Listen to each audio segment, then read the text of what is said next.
Hello, my name is Nicolas Moreton. I'm one of the sculptors that is showing on Form 2020 this year at the wonderful Astle Manor in Oxfordshire.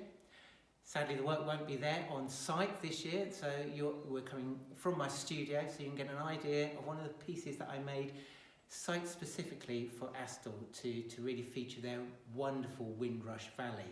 But before I show you the work, I'd like to show you some of the tools which basically created the work itself. So if you come over here, I've just got a selection of my hammers, my mallets. These are all different weights to work with the different sizes of chisels. Then you've got a pitcher, a point, a comb, various sizes of flat chisels to start rarefying the surface. Then we go into all sorts of rasps to get those shapes, those curves, and different types of cleaning up papers. Very important for me personally as a sculptor is a pencil for keep marking the work up. And just to give you an idea, I'm not what one would call a direct carver in the fact I do need to see something in the form before I purchase my stone for the work itself. So this is the maquette which I've worked from, which is like a working model. Gives me an idea, and from there I'll scale up into the sculpture itself. So I'm going to put that next to the sculpture. So we start with a very rough block. I go direct to the quarry, choose my block which is suitable. I look for this beautiful coloration in the stone itself, the blue, and they call this brown or buff. It's usually a horizontal stone, so this is horizontally laid. The bed itself comes out richness of tone, and that's why I use it. And this is the weatherbed stone from Ancaster quarry. And weatherbed is exceptionally good for the British climate. It weathers really well, lasts a long time therefore, and it will keep a good polish if you keep applying the polish that's required on it. Otherwise it will weather in nicely. So here you see the back of the sculpture, lovely single plait. All these textural marks are made by different types of chisels, and I do like that contrast between the textural marks and the smoothness.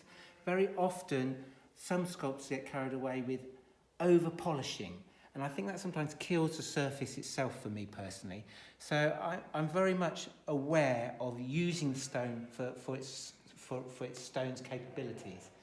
And this simple punching through rather than connecting the hands with the head, yes, it makes it a little bit more vulnerable when we're moving it, structurally very sound. If we come back round to the front of the sculpture, you'll see it's almost in this meditative state, this cross-legged sort of thinking, contemplation.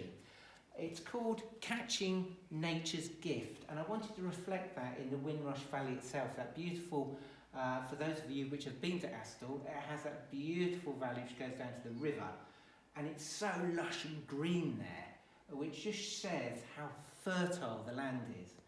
There's farming all around, and on a beautiful summer's day, it couldn't be a better place to be. But here, the lady herself has got her hands up, ready to catch those vibrant waters, which then come down through her body, through her fertile cycle itself, and then down into the ground. So it's going from heaven to earth. And you might see what I've done here with the base itself that she sits on.